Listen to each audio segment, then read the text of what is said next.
Asalaamu calaykum kusoo dhawaada channelkan ku leenahay YouTube fadlan haddii tahay markii ugu horeysana soo booqatay subscribe guji kambalelka nagu soo biirtid muuqaaladeedna ay kusoo gaadhaan.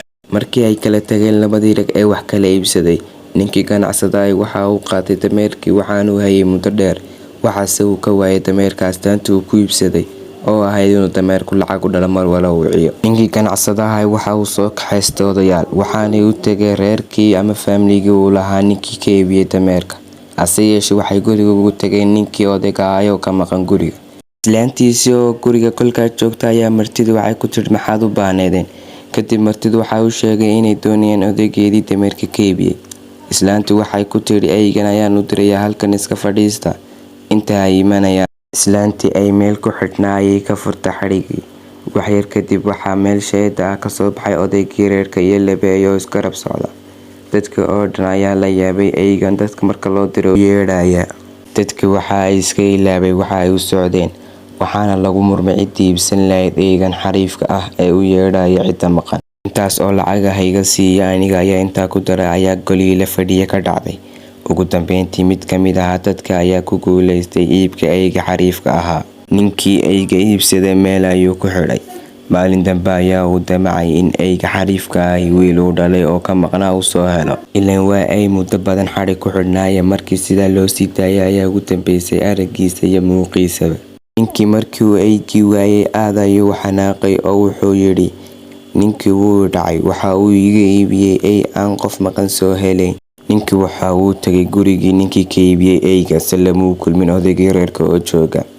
Islaantiisii ayuu weydiiyay meesha uu tagay odaygeedii. Islaantii may soo dhaweyn odaygii waxay ku tidhi ma garanayo meeluu tagay ee bannaanka ku sug. Nimankii geed hoosta ayay fadhiisteen. Mar dambe ayuu odaygii reerkuna u yimid. Markuu arkay niman martiya oo geed hoos fadhiya ayuu iskaga xanaajiyay. Ninkii islaantiisii si kulul ayuu la hadlay. Ugu dambeynna gacan ayuu qaaday. Islaantiisina dhulka ayay ku dhacday. Nimankii martida ahaa ee u socday inay ninka kala hadlaan arrinkii eyga ayaa hal mar wada naxay. Markii ay arkeen iyaga dartood in loo dilay islaantii reerka. Raggii martida ahaa hal mar ayay soo wada kaceen. Waxaanay soo dul istaageen islaantii reerka. Waxaanay arkeen inaanay lahaynba meel dhaqaaqda oo ay tahay meed islaanta. Talo ayaa ku cadaatay odaygii islaanta qabay. Meelna uu iska fadhiistay. Nimankii martida ahaa waxa ay xaqiiqsadeen in islaantii reerku dhimatay. Martidii oo weli sidii u nacsan. Odaygii islaanta qabay waxa uu soo qaatay ul yar oo dhexe ka daloosha. Waxaanu qoorta kaga qabtay oo kaga afuufay islaantiisii oo jiifta. Kadib islaantii ayaa soo kacday. Dadkii meesha jooga ayaa ka fajacay ushan yar ee qofka dhinta soo kicinaysa. Isla sidii kuwii hore oo kale dadku waxay ku soo urureen ushii yareed. Wallaahi aniga iibsanaya aniga ayaa iibsanaya ayaa ka dhacday taana. Isku qabsi dabadeed ushii waxaa laga iibsaday. Qisadeeni maanta intaas ayay ku eg tahay.